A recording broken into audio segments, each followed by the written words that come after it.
మహేంద్రజాలం చివరి భాగం. మాధవి నిద్రాహారాలు సైతం విడిచిపెట్టి జయంత్ కోసం కలవరించసాగింది.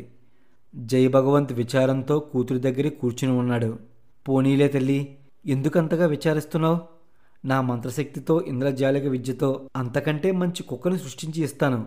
లేచి అన్నం తినమ్మా అన్నాడు జయభగవంత్. మాధవి కన్నీరు తుడుచుకుంది. అయ్యో, నా బాధ నీకెలా తెలియజేయను నాన్న. నాకు ఆ కుక్కే కావాలి, అది లేకపోతే నేను బ్రతకలేను అంది మాధవి. అప్పుడే దండి మొండి వచ్చారక్కడికి. ఎరా, మాధవి కుక్క కనిపించిందా అని జయభగవంత్ అడగ్గా ఇద్దరూ ఒకేసారి లేదు గురు అని సమాధానం చెప్పారు. ఈ దండిగాడే నా కుక్కని ఏదో చేసి ఉంటాడు నాన్న. ఆ కుక్క అంటే వీడికి మొదటి నుంచి కోపమే అని తండ్రితో చెప్పింది మాధవి. ఎరా, నిజం చెప్పు, ఆ కుక్కనేమైనా చేసావా అని గద్దించాడు జయభగవంత్. అమ్మో, నేనేం చేస్తాను గురు, నాకేం తెలియదు గురు అన్నాడు దండి వణుకుతూ. వీడు నీ దగ్గర ఇలా నక్క వినయాలు ప్రదర్శిస్తాడు నాన్న. ఆనాడు ఉద్యానవనంలో నేను ఆడుకుంటుంటే అక్కడికి వచ్చి నన్ను పెళ్లి చేసుకుంటావో లేదా అని అసభ్యకరంగా మాట్లాడి క్రింద పడదోసి వెళ్ళిపోయాడు అంది మాధవి. ఆ మాటలు వినగానే జయభగవంత్కు కోపం వచ్చి, ఏరా గాడిద, నేను ప్రాణం కంటే ఎక్కువగా చూసుకునే నా ముద్దులు కూతురును అంతంత మాటలంటావా? క్రింద పడదోస్తావా? ఎంత ధైర్యం రా నీకు? మొదటిసారి కాబట్టి మన్నిస్తున్నాను. మళ్ళీ ఎన్నడైనా నీ మీద ఇలాంటి ఫిర్యాదు వచ్చిందా వీపు చీరి పారేస్తాను, జాగ్రత్త అని హెచ్చరించాడు జయభగవంత్. చిత్తం గురు, ఇంకెప్పుడు అలా చెయ్యను అంటూ అక్కడి నుంచి వెళ్ళిపోవడానికి ప్రయత్నించాడు మొండి. ఆగు, ఆ కుక్క సంగతి తేలకుండానే ఎక్కడికి వెళతావు? ముఖ్యంగా నీకు తెలియకుండా నా కుక్క ఎక్కడికి వెళ్ళదు, ఏమీ కాదు అని తండ్రి వైపు తిరిగి, వీడు ఇలా మాటలతో నిజం చెప్పడం నాన్న అంది మాధవి. వెంటనే జయభగవంత్ తన చేతిని ఒకసారి పైకెత్తి గాల్లో తిప్పాడు. తక్షణం కొన్ని తేళ్లు సూదుల్లాంటి కొండీలు పైకెత్తుకుని దండి మొండీల మీద పడ్డాయి. అవి వారిద్దరినీ కొట్టడం మొదలుపెట్టేసరికి ఇద్దరూ బాధతో విలవిల్లాడుతూ, గురు గురు, బాధ భరించలేకుండా ఉన్నాం, ఈ బాధ పోగొట్టండి, ఈ తేళ్లను మాయం చేయండి అంటూ ఏడుస్తూ మొత్తుకున్నారు. అయితే నిజం చెప్పండి, ఆ కుక్కని ఏం చేశారు అన్నాడు జయభగవంత్. ముందు మా బాధ పోగొట్టండి గురు, ఆ కుక్క ఉన్న చోటికి మిమ్మల్ని ఇప్పుడే తీసుకుపోతాం అన్నారు ఇద్దరూ దీనంగా. జయభగవంత్ చేతిని మళ్ళీ గాల్లో తిప్పాడు. వెంటనే తేళ్ళు వాటితో పాటు బాధ మాయమైపోయాయి. పదండి, ఆ కుక్క ఎక్కడుందో చూపించండి అన్నాడు జయభగవంత్. నేను కూడా వస్తాను నాన్న అంది మాధవి. పదమ్మా అన్నాడు జయభగవంత్. అందరూ అడవి వైపు బయలుదేరారు. దండి మొండి జయభగవంతును మాధవిని తీసుకుని కుక్క ఉన్న చోటుకి వెళ్ళారు. కొన ఊపిరితో మూలుగుతూ చెట్టుకు కట్టివేయబడి ఉన్న కుక్కను చూడగానే మాధవి బోరున ఏడుస్తూ వెళ్ళి కట్లు విప్పి ఆ కుక్కను కౌగిలించుకుంది. ఎరా, ఈ పని ఎవరు చేశారు? నిజం చెబుతారా? మళ్ళీ తేలను సృష్టించి మీ మీదకు వదలమంటారా అని గద్దించాడు జయభగవంత్. చెబుతాం గురు, ఈ కుక్క మీద ద్వేషంతో మేమే ఈ పని చేశాం అన్నాడు దండి. అదే సమయంలో మాధవి ఒడిలో కుక్క కొన ఊపిరితో అటూ ఇటూ మూలుగుతూనే తలవాల్చేసింది. మాధవి కళ్ళ వెంట నీరు ధారాపాతమైంది. జయభగవంత్ ఆలోచనలో పడ్డాడు. కన్న కూతురి ధోరణి అతనికి కలవరాన్ని కలిగించింది. మంత్రతంత్రాలలో ప్రసిద్ధుడు తాను. తన గారాబాల కూతురు మాధవి. ఆ గారాబంతునే తాను కొన్ని మంత్రాలను ఆమెకు ఉపదేశించాడు. ప్రత్యేకంగా సర్వ సౌకర్యాలు నిండిన బ్రహ్మాండమైన భవనాన్ని కట్టించి ఇచ్చాడు. కోరుకున్నవన్నీ చిటికలో అమర్చే ఏర్పాటు చేశాడు. ఈ కుక్క ఎక్కడి నుంచి వచ్చింది? కుక్కకు మాధవికి సంబంధం ఏమిటి? ఎంత పెంపుడు కుక్క అయితే మాత్రం కన్న తండ్రిపై లేని మమకారం దానిపై ఎలా ఏర్పడింది? సాహసికురాలైన తన కుమార్తె ఒక మామూలు కుక్క కోసం కన్నీరు కాచడమా? కాదు, ఇందులో ఏదో రహస్యం ఉంది. ఒక్కసారి కుక్కతో కుమార్తె ప్రవర్తన గుర్తు తెచ్చుకున్నాడు. జయంతని కుక్కను పిలవడం గుర్తొచ్చింది. క్షణంలో విషయం అర్థమైనట్లు మొహం పెట్టాడు జయభగవంత్. చిక్కుముడి విడివడినట్లుగా తేరుకున్నాడు. కళ్ళు మూసుకుని ఇష్టదైవాన్ని స్మరించాడు. మాధవి ఒడిలో ఉన్న కుక్క ఉజ్జయిని యువరాజు జయంతపాలుడుగా గోచరించాడు జయభగవంత్కు.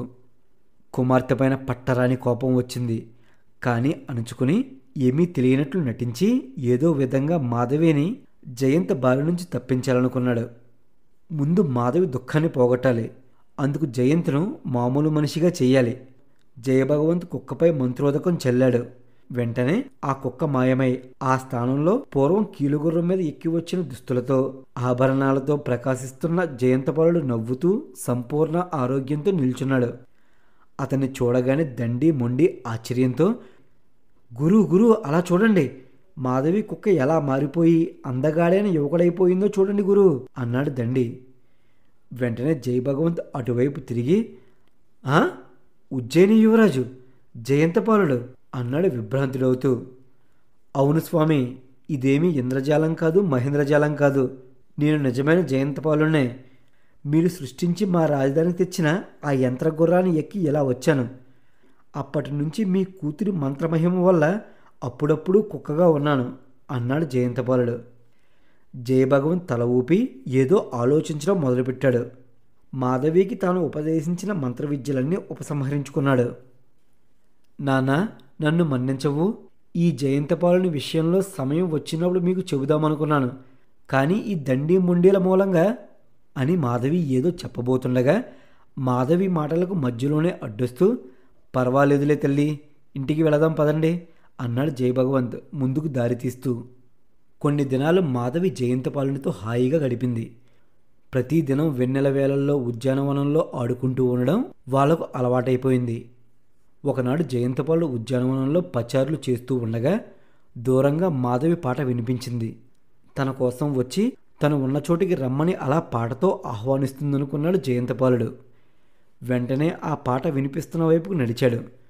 ఆ పాట ఆ తోటలోని ఒక బావిలో నుంచి వినిపిస్తున్నట్లు అతనికి అర్థమైంది.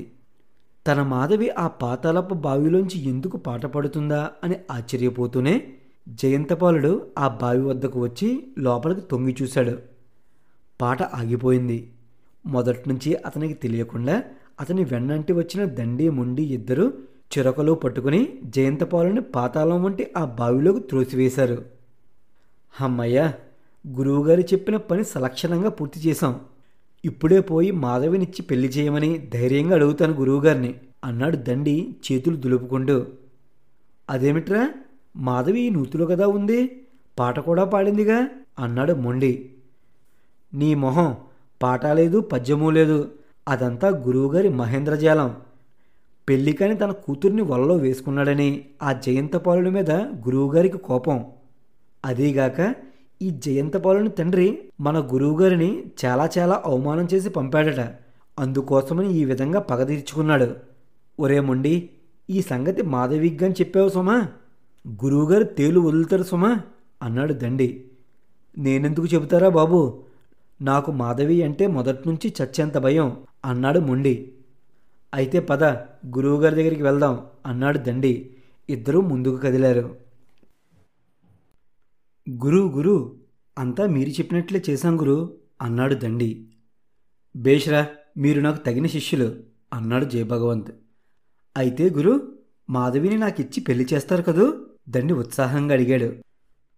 నోర్ముయ్, మాధవి ఎక్కడా, నువ్వెక్కడా, మళ్ళీ ఇలాంటి పిచ్చివాగుడు ఎప్పుడైనా వాగావో? వద్దులే గురు, నేను వాగను వద్దు, తేలను నా మీదకు వదలను వద్దు. పోనీ ఆ ఇంద్రజాల విద్యలను నేర్పిస్తారా అని అడిగాడు దండి. నేర్పిస్తాను, దానికి సమయం రావాలి అని జయభగవంత్ చిరాకు పడగా దండి మొండి అక్కడి నుంచి కదిలిపోయారు. జయభగవంత్ ఏదో ఆలోచించడం ప్రారంభించాడు. హంసతూలికా తల్పం మీద నుంచి మాధవి లేచి కూర్చుంది. కిటికీలో నుంచి సూర్యుని నీరెండ మీద పడడంతో ఆశ్చర్యపోతూ, అరెరే, తెల్లవారిపోయిందే, ఇంత మొద్దు నిద్ర నాకెలా వచ్చిందబ్బా, పాపం రాత్రంతా నా కోసం ఉద్యానవనంలో నిరీక్షించి విసిగిపోయి ఉంటాడు నా జయంత్. తెల్లవారుజామున ఎప్పుడో వచ్చి తన గదిలో పడుకుని ఉంటాడు, వెళ్ళి క్షమాపణ చెప్పుకోవాలి అనుకుంటూ మాధవి జయంత్ ఉన్న గదివైపు నడిచింది. ఆ చర్యలన్నిటినీ బయట నుంచి చూస్తున్న జయభగవంత్ మాధవి జయంతుని గదివైపుకు వెళ్ళగానే ఏమీ ఎరగనట్లు బయట అటూ ఇటూ పచారులు చేయడం మొదలుపెట్టాడు.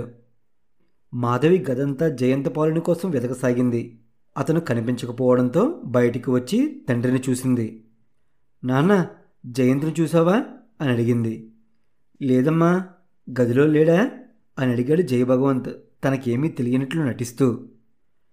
లేడు నాన్న, ఎక్కడికి వెళ్ళాడో ఏమో అని మాధవి అంటుండగా మొండి అక్కడికి వచ్చాడు. ఏరా మొండి, మన జయంతుని ఎక్కడైనా చూసావా అని అడిగాడు జయభగవంత్. క్షమించండి గురువుగారు, జయంతుని విషయం నా నోటితో చెప్పి మీ మనసు బాధపెట్టలేను అన్నాడు మొండి ఎంతో బాధపడుతూ. ఆ మాటలు వినగానే మాధవి కంగారుగా మొండిని చూస్తూ, మొండి, ఏమైంది? నా జయంతికి ఏం జరిగింది? మళ్ళీ ఆ దండిగాడు ఏమైనా చేశాడా అని ఆందోళనగా ప్రశ్నించింది మాధవి. మొండి మాధవి మాటలకు బదులు చెప్పకుండా మౌనం వహించాడు. అమ్మాయి అంత ఆందోళనగా అడుగుతుంటే జవాబు చెప్పవేరా మొండి అన్నాడు జయభగవంత్. ఏం చెప్పమంటారు గురు అంటూ నీళ్లు నమలడం ప్రారంభించాడు మొండి. అబ్బబ్బా, ఏం జరిగిందో అదే చెప్పరా యాబ్రాసిగాడిదా అన్నాడు విసుగుతో జయభగవంత్. అయితే వినండి. నిన్నటి రాత్రి చాలా పొద్దుపోయిన తరువాత నేను ఆస్థాన విదూషకుడితో కొంచెం పని ఉంటే ఆ పని చూసుకుని తిరిగి మన నివాసానికి వస్తున్నాను. దారిలో నాకు జయంతి ఎదురయ్యాడు. ఎక్కడికి వెళ్తున్నావు అని అడిగాను. నేను మా ఊరు వెళ్ళిపోతున్నాను మొండి. ఆ మాయదారి కీలుగుర్రం ఇక్కడికి నన్ను తెచ్చి పడేసినప్పటి నుంచి మంత్రగత్తైన మాధవి నన్ను ఆట ఆడిస్తుంది. దాని మొహం, అది నన్ను ప్రేమించిందట. నేను ఆ మాయలాడి మాటలు నమ్మినట్లే నటిస్తూ కాలయాపన చేశాను. ఇప్పుడు కుక్క రూపం పోయి శాశ్వతంగా నా రూపం నాకు వచ్చేసిందిగా. ఇక నన్ను ఆ మాధవి ఏమీ చెయ్యలేదు. అదీగాక మీ గురువైన జయభగవంత్ నాకు విరోధి. ఆ దుర్మార్గుడే మా నాన్నగారి దగ్గర నుంచి నన్ను మాయ చేసి ఇక్కడికి పంపించి ఉంటాడు. ఇక్కడ ఉండడానికి నాకు మనసొప్పలేదు. నేను వెళ్ళిపోతున్నాను. ఈ సంగతి ఎవరికీ చెప్పొద్దని నన్ను బ్రతిమలాడుకున్నాడు. అందువల్ల నేను వెంటనే మీకు ఈ వివరాలు చెప్పలేదు అన్నాడు మొండి. అంతంత మాటలు అన్నాడా వాడు? నన్ను అంటే అంటాడు గాని నా ముద్దుల కూతురును కూడా అంత హీనంగా మాట్లాడా అన్నాడు జయభగవంత్ కోపంతో. అతడన్న మాటలు పూర్తిగా చెప్పలేదు గురు. మాధవిని ఇంకా చాలా చాలా తిట్టాడు. అసలు మాధవి మీద అతనికి ఇష్టమే లేదట అన్నాడు మొండి. అంతవరకు అసహనంగా ఆ మాటలు వింటున్న మాధవి కోపంతో ముఖం ఎర్రబడగా, అబద్ధం, ఈ మాటలు నేను నమ్మను. నా జయంతి ఎన్నటికీ అలా అనడు. నాకు తెలుసు జయంతి నన్ను ఎంతగా ప్రేమిస్తున్నాడో. జయంతులు నేను ఎంతగా ప్రేమిస్తున్నానో అతనికీ తెలుసు. ఇదంతా ఏదో నాటకం అంటూ మాధవి బోరును ఏడుస్తూ ముఖాన్ని 2 చేతుల్లో దాచుకుని అక్కడి నుంచి వెళ్ళిపోయింది. మాధవి వెళ్ళిపోగానే జయభగవంతు మొండి ఒకరి ముఖాలు ఒకరు చూసుకున్నారు. గురు, మనం ఆడింది నాటకమని మాధవి పసిగట్టేసిందే అన్నాడు మొండి. ష్, మాట్లాడకు అంటూ జయభగవంత్ ఆలోచిస్తూనే కూతురు గదివైపు నడిచాడు. ఇక్కడ పరిస్థితి ఇలా ఉంటే అక్కడ ఉజ్జయినీపురంలో యువరాజైన జయంతపాలుని పరిస్థితి ఏమీ బాగుండలేదు. అతడు ఒలకడు, ఎవరితోనూ పలకడు. ఎప్పుడూ అలాగే హంసతూలికా తల్పం మీద పడుకుని పైకి చూస్తూనే ఉంటాడు. ఆహారం ముట్టుకోడు. మహారాజు, మంత్రి ఎన్నో విధాల అతన్ని మాట్లాడించాలని ప్రయత్నించారు గాని సాధ్యపడలేదు. చివరికి మహారాజు తన కుమారుడికి ఏదో గాలి సోకిందేమో అనుకున్నాడు. అందుకని ఎందరో భూతవైద్యుల్ని పిలిపించి పరీక్ష చేయించాడు. ఫలితం లేకపోయింది. మరెందరినో వైద్యులను పిలిపించాడు మహారాజు. వారు కూడా పరీక్షించి ఏమీ తేల్చలేకపోయారు. మహారాజుకు దిగులు పట్టుకుంది. కొడుకు తిరిగి వచ్చాడన్న సంతోషం మళ్లీ విచారణకే కారణమైంది. ఆస్థాన వైద్యుణ్ణి, ఇంద్రజాలికుడైన జయభారత్ను ఎప్పుడూ యువరాజును అంటుపెట్టుకుని జాగ్రత్తగా చూసుకునేటట్లు నియమించాడు మహారాజు. జయభారత్కు ఆస్థాన వైద్యునికి కూడా అక్కడే పడక. ఇలా ఉండగా ఒకరోజు అర్ధరాత్రి దాటిన సమయంలో జయభారత్కు మెలకువ వచ్చింది. హంసతూలికా తల్పం వైపు చూడగా అక్కడ యువరాజు లేడు. ఆస్థాన వైద్యులు వృద్ధుడు కావడం వల్ల మంచి నిద్రలో ఉండి గురక పెడుతున్నాడు. యువరాజు ఏమయ్యాడా అని ఆలోచిస్తూ జయభారత్ తన పక్క మీద నుంచి లేచి కిటికీ దగ్గరికి వచ్చాడు. అప్పుడే రాజభవనం ముందు నుండి నిద్రిస్తున్న కావలి వాళ్ళ కళ్ళు కప్పి యువరాజు పక్క సందులోకి వెళ్లడం కనిపించింది జయభారత్కు. జయభారత్ ఒక్క క్షణం కూడా ఆలోచించలేదు. ఆశ్చర్యంతో గబగబా నడుస్తూ యువరాజు వెళ్తున్న వైపుకు నడక సాగించాడు. యువరాజుకు తెలియకుండా అతని వెనకనే చాటుచాటుగా నడవసాగాడు. నిర్మానుషంగా ఉన్న వీధులన్నిటినీ దాటి యువరాజు ఊరి ముందర ఉన్న శ్మశానం చేరుకున్నాడు. జయభారత్ కూడా యువరాజును అనుసరించి శ్మశానం చేరుకున్నాడు. అక్కడ కాలుతున్న కాష్టాల వెలుతురులో యువరాజు దేనికోసమో వెతకడం ప్రారంభించాడు. ఒకచోట త్రవ్వెన మట్టి కొంచెం ఎత్తుగా పోసి ఉన్న చోట ఆగాడు. ఆ మట్టిని తన చేతులతో గబగబా లాగేసి ఆ గొంతులో నుంచి ఒక శవాన్ని బయటకు తీసి ఆవురావురుమంటూ పీక్కుని తినడం ప్రారంభించాడు. చాటును నిల్చుని ఆ విశేషాన్ని చూస్తున్న జయభారత్ ఆ దృశ్యాన్ని కళ్ళు నులుముకుని మరీ చూశాడు. అతనికి ఆశ్చర్యంతో పాటు బాధ కూడా కలిగింది. తమ యువరాజు చేస్తున్న పనేమిటి? దాసదాసీ జనాలు పంక్షభక్ష పరమాణాలు వడ్డిస్తుండగా హాయిగా వాటిని ఆరగించవలసిన వాడు అర్ధరాత్రి వేళ శ్మశానానికి వచ్చి శవాన్ని పీకు తింటున్నాడు. ఈ వింతకు కారణం ఏమై ఉంటుంది? జయభారత్ ఇలా ఆలోచిస్తూ కొంతసేపు గడపగానే యువరాజు శవాన్ని పూర్తిగా భక్షించి వెనుదిరిగాడు. మరబొమ్మలా నడుస్తూ పట్టణానికేసి బయలుదేరాడు. జయభారత్ కూడా ఏదో ఆలోచిస్తూనే యువరాజును వెన్నంటి నడిచాడు. యువరాజు వీధులన్నీ దాటి రాజమందిరంలోని తన గదిలోకి ప్రవేశించాడు. హంసతూలికా తల్పం మీద పడుకుని నిద్రపోవడం ప్రారంభించాడు. అతన్ని వెన్నంటి వచ్చిన జయభారత్ అప్పటికే ఒక నిర్ణయానికి వచ్చి ఉన్నందున తన తల నుంచి 2 వెంట్రుకలు లాగి వాటితో యువరాజు 2 కాళ్ళ బొటన వేలను ఒకటిగా చేర్చి కట్టివేసి ఏదో మంత్రం చదివాడు. అప్పటి వరకు యువరాజు రూపంలో ఉన్న పిశాచం మామూలు రూపాన్ని దాల్చింది. క్షణక్షణానికి పెరిగిపోతుంది. బాగా పెరిగిపోతే ఆ బరువుకు హంసతూలికా తల్పం కూడా పెలపెలమంటూ విరిగిపోయేలా ఉంది. జయభారత్ మరో మంత్రాన్ని చదివాడు. భయంకరాకారంలో ఉన్న ఆ పిశాచం చిన్న పిల్లి కోనగా మారింది. దానిపై మంత్రించిన నీళ్లు చల్లి చేత్తో అందుకున్నాడు. పిల్లికోన మ్యావ్ మ్యావ్ అంటుంది. ఇష్టదైవాన్ని ప్రార్థించి పిల్లికోనకు దారి చూపించాడు జయభారత్. అక్కడితో రాజప్రాసాదాన్ని అంటిపెట్టుకున్న పిశాచం పీడ వదిలింది. పిల్లికోనగా ఉన్న ఆ పిశాచం వల్ల ఇప్పుడు ఎవరికీ ఏ అపాయం కలగబోదన్న సంతృప్తి కలగగానే నిద్రకు ఉపక్రమించాడు జయభారత్. హంసతూలికా తల్పం శూన్యంగా ఉంది. ఉదయాన్నే జయభారత్ రాజవైద్యుడికి రాత్రి జరిగిన వివరాలన్నీ తెలియజేసి అతన్ని వెంటబెట్టుకుని మహారాజు దగ్గరికి వెళ్ళాడు. ఆ సమయంలో మహారాజు మహామంత్రిని ఆప్తులైన మరికొందరిని దగ్గర పెట్టుకుని తన కుమారుని విషయమే ఆలోచిస్తున్నాడు. మహారాజా, మోసం జరిగింది. ఆ నేపాల ఇంద్రజాలికుడు మన కళ్ళల్లో కారం కొట్టి వెళ్ళాడు అన్నాడు జయభారత్ మహారాజుకు నమస్కరిస్తూ. ఏమిటా మోసం అని అడిగాడు మంత్రి. ఏం చెప్పమంటారు మంత్రిగారు? ప్రస్తుతం మన రాజమందిరంలో యువరాజుగా ఉంటున్నది ఒక పిశాచం అన్నాడు జయభారత్. ఈ మాటలకు అందరూ ఉలిక్కిపడ్డారు. మహారాజు దిగ్భ్రాంతుడైపోతూ, ఏమన్నావు? యువరాజు స్థానంలో ఉన్నది పిశాచమా అన్నాడు.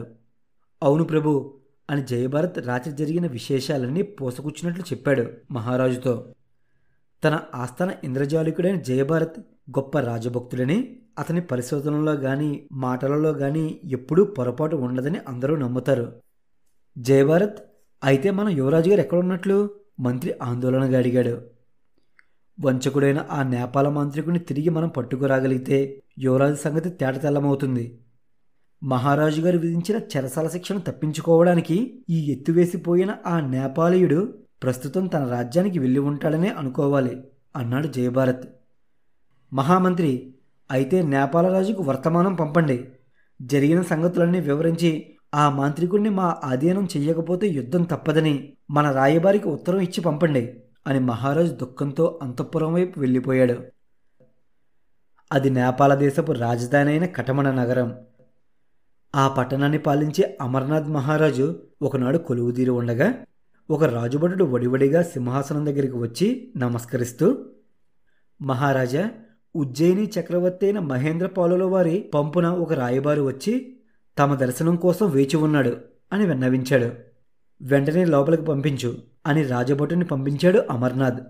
ఆ భటుడు వెళ్ళి కొంచెం సేపటికి ఉజ్జయినిపుర రాయబారి వచ్చి అమర్నాథ్ మహారాజుకు నమస్కరించి ఓ ఉత్తరం ఇచ్చాడు. అమర్నాథ్ మహారాజు ఆ ఉత్తరాన్ని ఆస్థాన లేఖనుకి ఇచ్చి చదవమన్నాడు. ఆ లేఖకుడు ఉత్తరం మడత విప్పి ఇలా చదవడం ప్రారంభించాడు. ఘనత వహించిన నేపాల ప్రభు అయిన మహారాజు అమర్నాథ్ గారికి ఉజ్జయిని చక్రవర్తి వ్రాసి పంపిన లేఖ. కొద్ది రోజుల క్రిందట మీ దేశం నుంచి జయభగవంత్ అనే ఇంద్రజాలికుడు మేము మా రాజధానిలో ఏర్పాటు చేసిన విచిత్ర వస్తు ప్రదర్శనకు వచ్చాడు. అతడు తనతో కూడా ఒక కీలుగుర్రాన్ని తీసుకువచ్చాడు. ఆ కీలుగుర్రంలోని మంచి చెడ్డలు మాకు వివరించకుండా దానిని పరీక్షించేందుకు మా కుమారుడైన జయంతపాలుని పురుగొల్పాడు. మా కుమారుడు అది మాయాగుర్రమని, యంత్రాలతో తయారు చేసిన కీలుగుర్రమని తెలియగా దానిపైన కూర్చున్నాడు. అది అతన్ని తీసుకుని వాయుమండలంలోకి వెళ్ళిపోయింది. ఆ అపరాధానికి మేము జయభగవంతుని శిక్షించబోగా అతను తన ఇంద్రజాల విద్యతో తేళ్లు, పాములు మొదలైన జంతువులను సృష్టించి మా ప్రజలను భయపెట్టాడు. మా ఆస్థాన ఇంద్రజాలికుడైన జయభారత్ జయభగవంతుతో చాలాసేపు పోరాడి చివరికి అతన్ని జయించాడు. జయభగవంతుని మేము చెరసాలలో వేయించాము. చెరసాల నుంచి తప్పించుకోవడానికి జయభగవంత్ తన ఇంద్రజాలిక విద్యతో ఒక పిశాచాన్ని యువరాజు రూపంలో ఉంచి మా శిక్ష తప్పించుకుపోయాడు. ఇటీవలే మేము ఆ మోసాన్ని తెలుసుకున్నాము. అతన్ని శిక్షించితే గాని మా కుమారుని జాడ బయటపడదు. కాబట్టి మీరు వెంటనే జయభగవంతుని పట్టి బంధించి మీ సేవకులను తోడిచ్చి మా దూత వెంట మా రాజధానికి పంపవలసిందిగా కోరుతున్నాము. మేము మీరు ఏటేటా కట్టవలసిన కప్పం గత 2 సంవత్సరాలుగా కట్టకపోయినా స్నేహభావంతోనే ఉన్నాము. మా సామంతరాజులైన మీరు మాకు జరిగిన కష్టనష్టాలు మీవిగా భావించి మాకు తీరని ద్రోహం చేసిన ఆ జయభగవంతుడు అప్పగించవలసిందిగా కోరుతున్నాము. ఇట్లు మహేంద్రపాలుడు, ఉజ్జయిని చక్రవర్తి. లేఖకుడు ఆ లేఖను పూర్తిగా చదవగానే సభలో కలకలం బయలుదేరింది. వెంటనే అమర్నాథ్ మహారాజు మంత్రులతో ఆలోచించి తమ ఆస్థాన ఇంద్రజాలికుడైన జయభగవంతుడు సభకు పిలిపించాడు. ఉజ్జయిని చక్రవర్తి వ్రాసి పంపిన ఉత్తరాన్ని ఇచ్చి చదువుకోమన్నాడు. జయభగవంత్ ఆ ఉత్తరాన్ని చదువుకున్న తర్వాత, మహేంద్రపాల చక్రవర్తులకు మనం సామంతులం, అతని అనుగ్రహానికి పాత్రులం. అతని కోరిక ప్రకారం తక్షణం నిన్ను బంధించి ఆ దేశానికి పంపుతాను. మా స్నేహం నిలుపుకుంటాను. ఇందులో నీ సంజాయిషి ఏమిటి అని అడిగాడు నేపాల రాజైన అమర్నాథ్. జయభగవంత్ చలించలేదు. అతడు వినయం అభినయిస్తూ, మహారాజా, తమరు శాంతించి సావధానంగా నా మాట వినండి. అనేక మంది ప్రజ్ఞావంతులతో పాటు నేను కూడా ఉజ్జయినిలో జరిగే విచిత్ర వస్తు ప్రదర్శనకు వెళ్ళిన మాట నిజం. నా కీలుగుర్రాన్ని వెంట తీసుకుపోయిన సంగతి కూడా సత్యమే.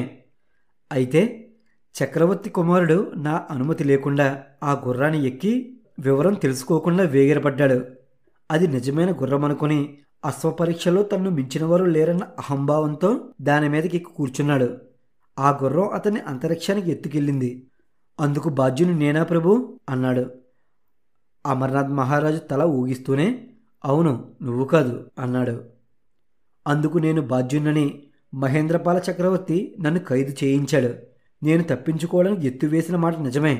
ఆ రాజభవనంలో చిరకాలం నుంచి కనిపెట్టుకున్న ఓ పిశాచాన్ని రాజకుమారునిగా మార్చి నేను విడుదల పొంది వచ్చాను. ఇందులో నా అపరాధం ఏమిటి? తమరే సెలవీయండి అన్నాడు జయభగవంత్. ఇందులో కూడా నీ అపరాధమేమీ లేదు అన్నాడు అమర్నాథ్. ఆ ఆస్థానంలో మరో ఇంద్రజాలికుడున్నాడు. అతని ప్రేరణతో చక్రవర్తి ఈ విధంగా ఉత్తరం వ్రాసి పంపాడు. అతని కుమారుడు మాయమైపోవడానికి మనమెలా బాధ్యులం ప్రభు అన్నాడు జయభగవంత్ యుక్తియుక్తంగా. తన ఆస్థాన ఇంద్రజాలికుడు చెప్పింది సబబుగానే తోచింది నేపాలరాజుకు. మంచిది, నువ్వు చెప్పిందంతా నమ్ముతున్నాము. అయితే బలవంతునితో విరోధం తెచ్చుకోబోతున్న మాట ఏమిటి అని అడిగాడు అమర్నాథ్. ఎవడు బలవంతుడు, ఎవరు బలహీనుడు ప్రభు? స్వతంత్రంగా జీవించడం ప్రతి ఒక్కరి జన్మ హక్కు. అటువంటి స్వతంత్రం కోల్పోయి మనం ఎంతకాలమని ఆ చక్రవర్తికి కప్పం కడుతూ అడుగులకు మడుగులొత్తుతూ బ్రతకాలి? ఇలా బెదిరింపులకు లొంగి ఎంతకాలం అణిగిమణిగి ఉండాలి అన్నాడు జయభగవంత్. నిజమే, అయితే ఇప్పుడేం చేద్దామంటావు? అమర్నాథ్ మహారాజ్ అన్నాడు. నా దేశంలో ప్రజలను, నా ఉద్యోగులను రక్షించుకున్నా శిక్షించుకున్నా నేనే కాబట్టి ఇందులో మీ ప్రమేయం చెల్లదని, ఇక మీదట మేము కప్పం కట్టడం మానేసి స్వతంత్రంగా జీవించాలనుకుంటున్నామని ఉత్తరం రాసి ఉజ్జయిని రాయబారికి ఇచ్చి పంపండి అన్నాడు జయభగవంత్. అలా రాసి పంపితే చక్రవర్తి వెంటనే యుద్ధానికి రాడు? అమర్నాథ్ సందేహం వెలబుచ్చాడు. రానివ్వండి అన్నాడు జయభగవంత్. ఉజ్జయిని చక్రవర్తి అయిన మహేంద్రపాలుడు భారతదేశంలోని గొప్ప చక్రవర్తుల్లో ఒకడు. ఎన్నో సంపదలు, సైన్యాలు ఉన్నవాడు. క్షణంలో మనల్ని జయించి మన రాజ్యాన్ని ఆక్రమించుకోగల శక్తివంతుడు. అతనితో యుద్ధం చేయడమంటే మాటలా అన్నాడు అమర్నాథ్. మీరు భయపడవద్దు ప్రభు. నా కంఠంలో ఊపిరి ఉండగా శత్రులు మన దేశాన్ని జయించలేరు. లక్షలాది సైన్యాలను నా ఇంద్రజాలిక శక్తితో సృష్టించగలను. కోట్లాది ధనరాశులు కుమ్మరించగలను. ఇందు గురించి ఏమాత్రమూ జంకకండి అన్నాడు జయభగవంత్. నేపాలరాజుకు ఆ ఇంద్రజాలికుడి మాటలు నచ్చాయి. మంత్రులు ఎంత చెప్పినా వినకుండా నేపాలరాజు జయభగవంత్ చెప్పిన విధంగా ఉత్తరం రాసి ఉజ్జయిని రాయబారి చేతికిచ్చి పంపాడు. జయంతపాలుని కోసం మాధవి ఎక్కడెక్కడో వెదికింది. ఎన్ని ప్రయత్నాలు చేయాలో అన్నీ చేసింది. చివరకు నిరాశ మిగిలింది. జయంతపాలుడు లేకుండా తాను బ్రతకలేననుకుంది. తండ్రి చెప్పిన మాటల్లో గాని, శిష్యులు చెప్పిన మాటల్లో గాని ఆమెకు నమ్మకం కలగలేదు. అందరూ కలిసి కుట్ర చేసి తనకు జయంత్కు ఎడబాటు కలిగించారనే నమ్మకం ఏర్పడింది ఆమెకు. అప్పుడే హడావిడిగా ఇంటికి వచ్చిన తండ్రి ఎదుట తన బాధనంతా వెల్లడించింది. కానీ జయభగవంత్ ఆమె మాటలు పట్టించుకోకుండా, చూడమ్మా, నీ ప్రేమ కథలు వినడానికి నాకు వ్యవధి లేదు. ఇప్పుడు మన దేశం మీదకు మరొక పెద్ద రాజ్యం దండెత్తి వస్తుంది. నేను యుద్ధంలో అన్ని విధాలా సహాయపడతానని మన రాజుకు మాట ఇచ్చి ఉన్నాను. నువ్వు కూడా ప్రస్తుతం దేశరక్షణకు కంకణం కట్టుకుని నీ శక్తి కొద్దీ దేశసేవ చెయ్యి. ఇంతకంటే ఎక్కువగా నన్నేమీ అడిగి విసిగించవద్దు అని అక్కడి నుంచి చరచరా వెళ్ళిపోయాడు జయభగవంత్.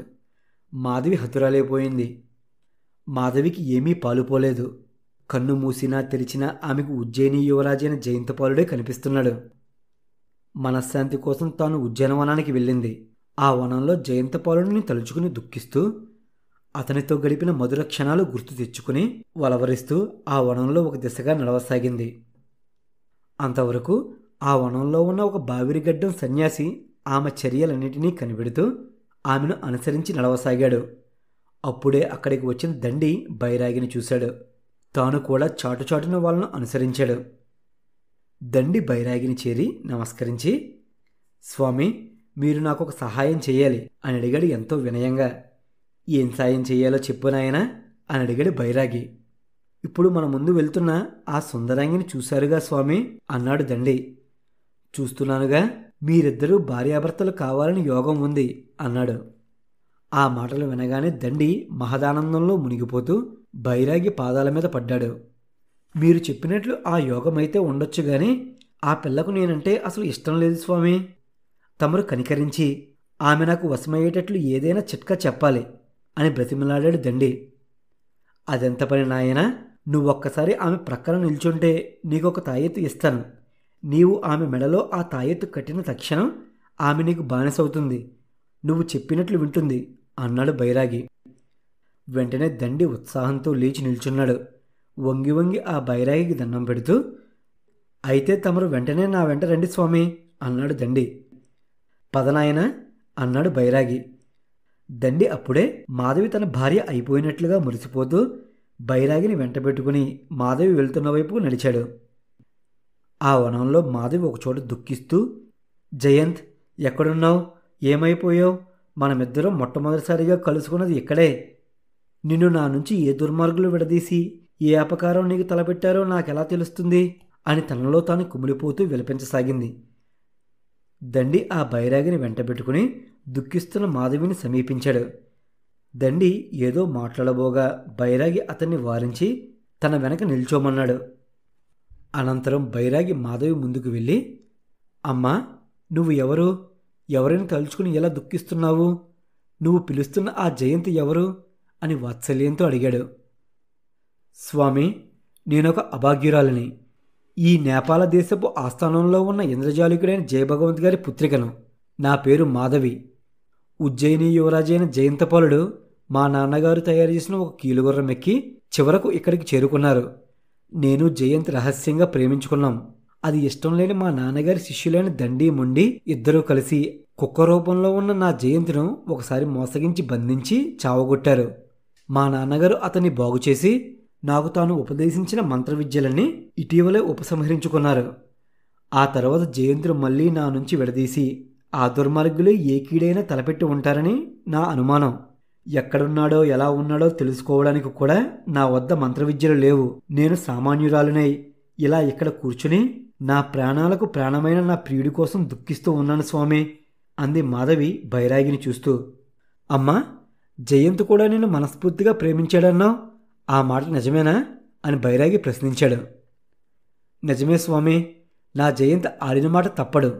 తన తండ్రి గారు, తన మంత్రి గారు, తన ఆస్థాన ఇంద్రజాలికుడైన జయభారత్ గారు, ఇంకా తక్కిన ఉద్యోగులందరూ తన కోసం విచారిస్తూ ఉంటారని తెలిసి కూడా నేను దుఃఖిస్తానేమోనని నా కోసం ఇక్కడ ఉండిపోయాడు. నాకు ఉజ్జయినీపురం అంటే ఎంతో గౌరవమని అక్కడి వాళ్ళంతా నా వాళ్ళని జయంత్కు చెప్పాను. అయితే నిన్ను తీసుకువెళ్ళి మా నాన్నగారి అనుమతి పొంది నేను వివాహం చేసుకుంటానని జయంత్ నాకు ప్రమాణం చేశాడు కూడా. నేను చెప్పినవన్నీ వాస్తవంలో కాదో మీకు జయంత్ ఎక్కడైనా కనిపిస్తే అడగండి స్వామి అంది మాధవి బైరాగితో. బైరాగి హృదయం మాధవి చెప్పిన మాటలకు కరిగిపోయింది. జాలిగా ఆమెను చూడసాగాడు. స్వామి, తమరు సర్వం తెలిసినవారు. నా జయంతి ఎక్కడ ఉన్నాడో మీ దివ్య దృష్టితో చూసి చెప్పండి స్వామి అని ప్రార్థించింది మాధవి. అలాగే తల్లి, నీ బోటి వాళ్లకు సహాయపడకపోతే మా యోగ విద్యలెందుకు? నీకు తప్పకుండా మంచి చేస్తాను అని మాధవిని ఓదార్చి బైరాగి తన వెనకనున్న దండీకి సైగ చేశాడు. వెంటనే దండి బయలుపడి మాధవి పక్కన నిల్చున్నాడు. దండీని చూడగానే మాధవి రోషంతో లేచి నిల్చుని, ఆ నువ్వా పాపాత్ముడా, నా జయంతిని నా నుంచి వేరు చేసి మళ్ళీ ఇక్కడ దాపురించావా? వెళ్ళు ఇక్కడి నుంచి, నీ ముఖం చూస్తేనే పాపం చుట్టుకుంటుంది అని అరిచింది కోపంగా. దండి వికటంగా నవ్వి, ఇంకెక్కడికి పోతావే పిల్ల, ఇప్పుడు నువ్వు చచ్చినట్లు నా భార్యవు కావాల్సిందే అన్నాడు. అదే సమయంలో బైరాగి తన చేతిలోని తాయెత్తును చటుక్కున దండి మెడలో కట్టాడు. దండి ఉలిక్కిపడి, ఇదేమిటి స్వామి, తాయెత్తు మాధవి మెడలో కట్టేందుకు ఇస్తానని చెప్పి మీరే నా మెడలో కట్టారే అన్నాడు దండి బైరాగిని చూస్తూ. ఆ తాయెత్తు మహిమ వల్ల దండి అప్పటికప్పుడే తాటి చెట్టంత పొడుగ్గా పెరిగిపోయాడు. రెండు వైపులా కూరలు ఉన్న పెద్ద నోరు, పెద్ద తల, పెద్ద కళ్ళు, తల మీద చింపిరి జుట్టు, ఆ జుట్టు మీద 2 కొమ్ములు కలిగిన బ్రహ్మరాక్షసుడిగా మారిపోయాడు.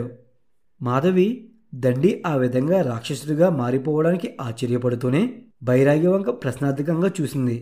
బైరాగి ఆశీర్వదిస్తూనే భయపడవద్దన్నట్లు తల ఊగించాడు. ప్రసన్న దృష్టులతో మాధవిని చూస్తూ, అమ్మా, ఇప్పుడు ఈ రాక్షసుని వల్ల నీకొచ్చిన భయమేమీ లేదు.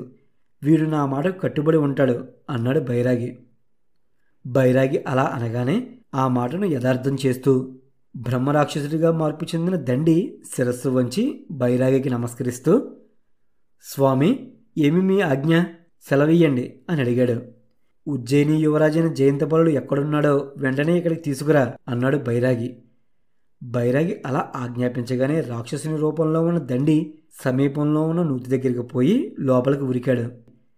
మాధవి బైరాగి పక్కన నిల్చుని ఆశ్చర్యంతో చూస్తుండగానే క్షణాల్లో దండి జయంతపాలుని తన భుజాల మీద కూర్చోబెట్టుకుని నూతిలో నుంచి బయటికి వచ్చాడు. మాధవి సంతోషం పట్టలేకపోయింది. పరిగెత్తుకుంటూ ముందుకు వెళ్ళింది. అప్పుడే రాక్షసుని భుజాల నుంచి క్రిందకి దిగిన జయంత్, మాధవి అంటూ ఎదురుగా నడిచి ఆ యువతిని గాఢంగా కౌగిలించుకున్నాడు. జయంత్, నా జయంత్, నీకోసమే బెంగ పెట్టుకుని ఎంతో దుఃఖించాను. ఎక్కడెక్కడో వెతికాను. చివరికి ఆ బైరాగి వల్ల నిన్ను ఎలా పొందగలిగాను. నువ్వు ఈ నూతిలో ఎందుకున్నావు అని అడిగింది మాధవి అతని శరీరాన్ని అంతటినీ తడిమి చూస్తూ. జయంత్ జరిగిన సంగతి క్లుప్తంగా మాధవికి చెప్పాడు. అప్పుడే అక్కడికి వచ్చిన బైరాగి పాదాల మీద జయంత్, మాధవి ఒరిగిపోయారు. బైరాగి ఆ ఇద్దరినీ లేవనెత్తి ఆశీర్వదించాడు. మహాత్మా, తమరెవరో మహానుభావుల్లా ఉన్నారు. ఆపదలో ఉన్న మమ్మల్ని ఉద్ధరించారు. ఎప్పుడో బావిలో పడిన నన్ను మామూలు మనిషిగా బయటికి తెప్పించారు. మీకు ఎంతైనా కృతజ్ఞులుగా ఉంటాము.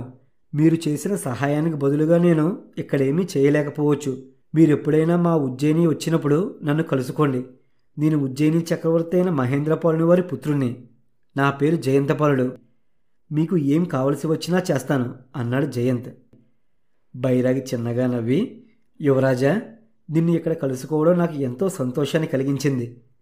నేను ఎవరినో కాదు, మీ సేవకున్నే అంటూ బైరాగి చేత్తో తన ముఖం ముందు 3 సార్లు అటూ ఇటూ తిప్పుకున్నాడు. వెంటనే ఆ బైరాగి రూపం మారిపోయింది. జయంతపాలుడు ఆనందం పట్టలేక, ఆ మా జయభారత్, మా ఆస్థాన ఇంద్రజాలిక మహాశయుడు అంటూ ఆనందంలో మునిగిపోయాడు. మాధవి జయభారత్కు మళ్ళీ నమస్కారం చేసింది. అమ్మా, నువ్వు జయభగవంత్ కడుపున పుట్టినప్పటికీ సద్గుణాలను అలవరుచుకున్న ఉత్తమురాలివి. మా యువరాజు గారి ప్రేమకు నోచుకున్న అదృష్ట జాతకురాలివి. నీకు భగవంతుడు తప్పక మేలు చేస్తాడు అని దీవించాడు. అదే సమయంలో ఆ ప్రాంతానికి సమీపంలో గుర్రాల పరుగులు, కత్తుల జలింపులు, సైనికుల వీరాలాపాలు వినిపించాయి.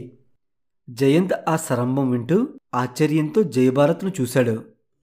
జయభారత్ జయంతపాలుని చూస్తూ, నాయనా, నీ కారణంగా ప్రస్తుతం మనకు ఈ నేపాలరాజుకు యుద్ధం జరుగుతుంది. తండ్రిగారు, మంత్రిగారు, నేను సైన్య సమేతంగా వచ్చాము. అవన్నీ దారిలో చెబుతాను. మనం ఇక్కడి నుంచి వెళదాం పదా అన్నాడు జయభారత్.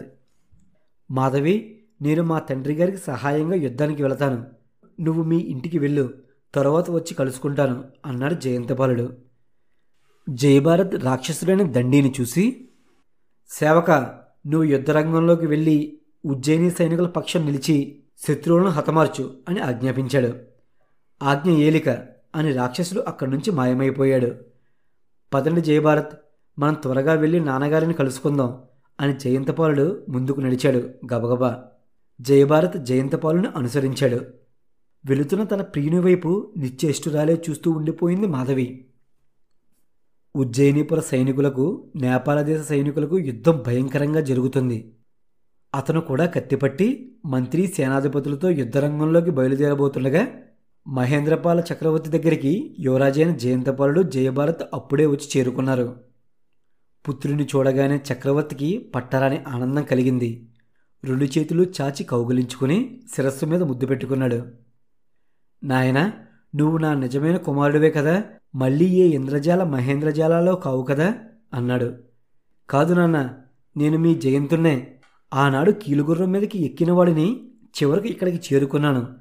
ఇదిగో మన జయభారత్ గారే నన్ను కాపాడి తీసుకొచ్చారు అన్నాడు జయంతపాలుడు.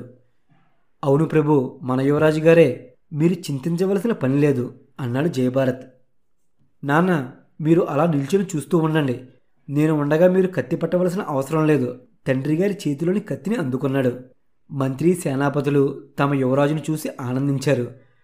వెంటనే జయంతపాలుడు ఖడ్గహస్తుడై గుర్రాన్ని ఎక్కి యుద్ధరంగంలోకి ఉరికాడు. జయభారత్ కూడా యువరాజు వెంట కదిలాడు.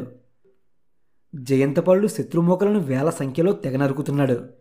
కానీ చచ్చిపోయిన శత్రువులు తిరిగి జీవిస్తున్నారు.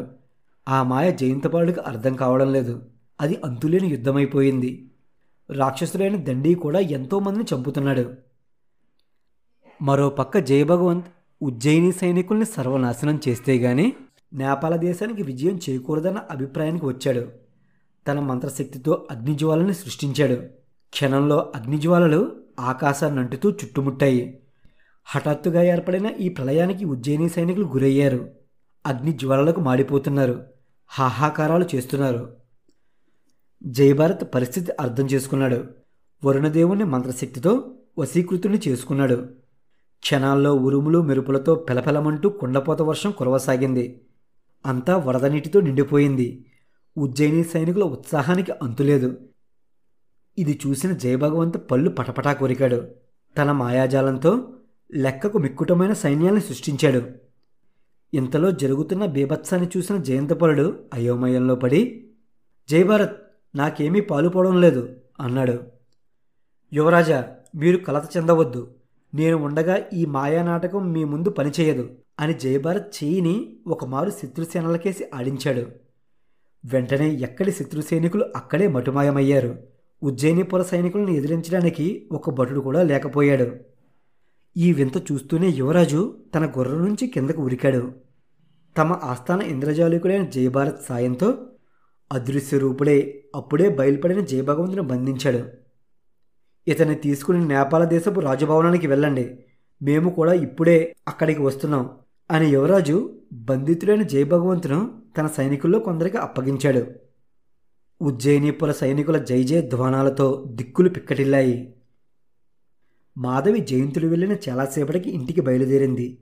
దారిలో ఉజ్జయిని సైనికులతో బంధింపబడి ఎక్కడికో తీసుకుని పోబోతున్న తండ్రిని చూసింది. తన తండ్రికి ఏర్పడిన పరిస్థితికి విలపిస్తూ అటువైపు పరిగెత్తింది. నానా, నీకా ఇటువంటి పరిస్థితి అని ఏడుస్తూ తండ్రిని కౌగిలించుకుంది. నీ తండ్రి కోసం కాదు తల్లి, నువ్విప్పుడు విచారించవలసింది. ఇంతకాలం మనల్ని పోషించి గౌరవంగా చూసిన మన మహారాజు శత్రువులకు పట్టుబడనున్నాడు. చేతనైతే శత్రువులను ఎదిరించి మన మహారాజును రక్షించు. జయభగవంత్ కూతురితో ఇలా అంటుండగానే ఉజ్జయిని పురసైనికులు అతని ఈడ్చుకు వెళ్లారు. మాధవి వెంటనే రుద్రమూర్తయ్యి కోటవైపు కదిలింది. ఒక భటుని చేతిలో కరవాలం అందుకుని ప్రక్కనే ఉన్న గుర్రం ఎక్కి కోట సింహద్వారం ముందు నిలిచింది. అప్పుడే తన తండ్రితో, మంత్రి సేనాధిపతులతో జయభారత్ రక్షకుడిగా మార్పు చెందిన దండి మొదలైన వాళ్లతో కలిసి జయంతపాలుడు నేపాల రాజును పట్టుకోవడానికి వస్తూ సింహద్వారం ముందు కత్తిపట్టి గుర్రం పైనున్న మాధవిని చూశాడు. మాధవి, నువ్వా అన్నాడు జయంతపాలుడు విభ్రాంతుడై. అవును జయంత్, నేనే. ఆశ్చర్యంగా ఉందా అడిగింది మాధవి వీరావేశంతో. మాధవి, నువ్వు నాతో యుద్ధం చేస్తావా సంశయంగా అడిగాడు జయంత్. నీతో ఏమిటి జయంత్, అవసరాన్ని బట్టి ఆత్మీయులతోనైనా యుద్ధానికి తలపడవలసి వస్తుంది. ధర్మానికి ముందు మన ప్రణయం ఎంత అంది. అయితే ప్రస్తుతం మన శత్రువులం అన్నమాట, కత్తులు కలపాలన్నమాట. పొరబడుతున్నావు జయంత్. మా నాన్నగారు రాజసేవకుడు. దేశ రక్షణ విషయంలో మా నాన్నగారికి ఎంత బాధ్యత ఉందో నాకు అంతే ఉంది. తండ్రి మాట నిలపడం కోసం, దేశ రక్షణ కోసం నీతో తలపడక తప్పదు. తీర్పును విధికే వదిలేద్దాం. రా జయంత్, కరగ్రహణం చేయవలసిన నువ్వు ఈనాడు కరవాలంతో ఆహ్వానించు, సందేహించకు అంది ఆవేశంతో. జయంత్కు మతిపోయింది. తన ప్రేమ కలాపం కంటే సార్వభౌమ ధర్మం ఉన్నతంగా కనబడుతుంది. మాధవి, విజయమో వీరస్వర్గమో తేలే సమయం ఆసన్నమైంది. కత్తి కలుపు ఆహ్వానించాడు జయంత్. నా దేశ రక్షణలో ప్రాణం వదిలినా నేను వీరవనితనే అవుతాను. నా ప్రియుని చేతిలో మరణిస్తాను గనక నాకు స్వర్గప్రాప్తి కలుగుతుంది. ఎంతకంటే అదృష్టం ఇంకేముంది గనుక. జై భవాని అంటూ కత్తి దూసింది మాధవి. రుద్రమూర్తిగా మారింది మాధవి. కళ్ళు రక్తగోళాల్లా ఉన్నాయి. శరీరం అదురుతోంది. వీరావేశం దాల్చాడు జయంతపాలుడు. 2 ఖడ్గాలు పోటీపడ్డాయి. ఖనేల్ ఖనేలమని ధ్వనులు వినిపిస్తున్నాయి. మాధవి కరవాలపు కొన జయంత తలపాగాకు తగిలి నేలవాలింది. జయంత్ ఖడ్గం మాధవి కరకంకణాలకు తగిలి గల్లుమన్నాయి. మీ నేపాలరాజు మా సామంతరాజు మాధవి. మా తండ్రి గారినే ధిక్కరించడానికి ఎన్ని గుండెలుండాలి?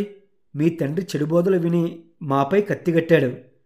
అనవసరంగా ఈ బీభత్సాన్ని సృష్టించాడు. రక్తపుటేరులు ప్రవహింపచేశాడు. ఇంత జననష్టానికి కారకుడు చెప్పుడు మాటలు విన్న అమర్నాథ్ భూపాలుడు. అవసరమైతే అడ్డు వచ్చిన నిన్ను బంధించైనా సంహరించైనా తీసుకుపోవడం నా ధ్యేయం. మర్యాదగా నాకు లొంగిపో మాధవి. జయంత్, మంచో చెడో తర్వాత మాట. ఏ రాజు ధనంతో తెచ్చుకున్న ఉప్పు కారంతో బ్రతుకుతున్నామో ఆ మహారాజుని సేవించడం నా ధర్మం. ఈ సందర్భంలో నేను బలైనా చింతించను. నా బొందిలో కొనప్రాణం ఉన్నంత వరకు, నా ఆఖరి రక్తపు బొట్టు నేల రాలేంత వరకు నీతో పోరాడతాను. నా జన్మభూమిని, నా ఏలికను, నా తండ్రిని రక్షించి తిరుగుతాను అంటూ మాధవి బలంగా తలబడింది. యుద్ధం అందరికీ విస్మయాన్ని కలిగిస్తుంది. ఎవరి జోక్యాన్ని వారు అంగీకరించినట్లు కనబడడం లేదు.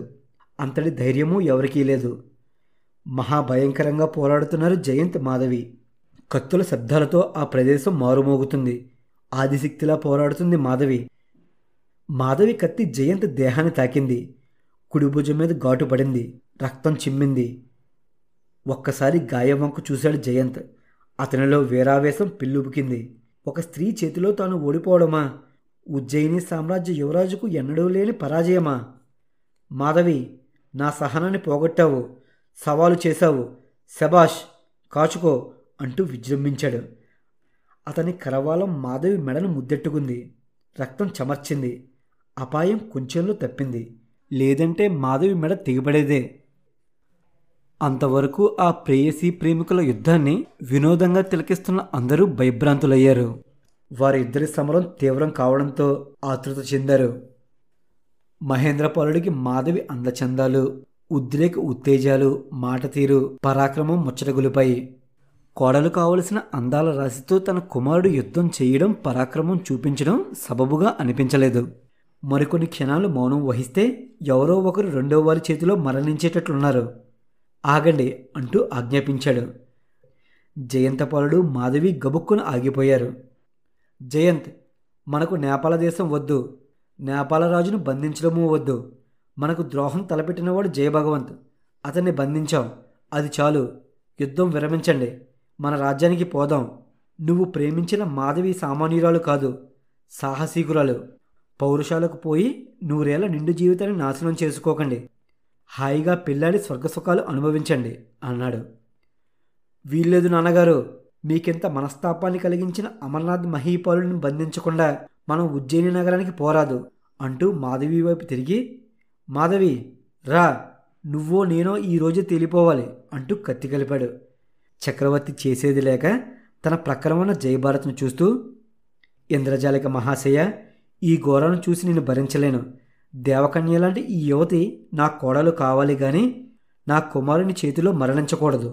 నువ్వు జోక్యం కలిగించుకుని ఈ యుద్ధాన్ని నివారించు అని ఆజ్ఞాపించాడు. వెంటనే ఉజ్జయిని ఆస్థాన ఇంద్రజాలికుడైన జయభారత్ చేయి ముందుకు చాచి ఏదో మంత్రం పఠించగానే అతని చేతిలో 2 గులాబీ పువ్వులు వెలిశాయి. ఆ పువ్వులను మంత్రించి ఒకదానిని మాధవి ఖడ్గం మీదకి, మరొక దానిని జయంతపాలుని ఖడ్గం మీదకి విసిరాడు.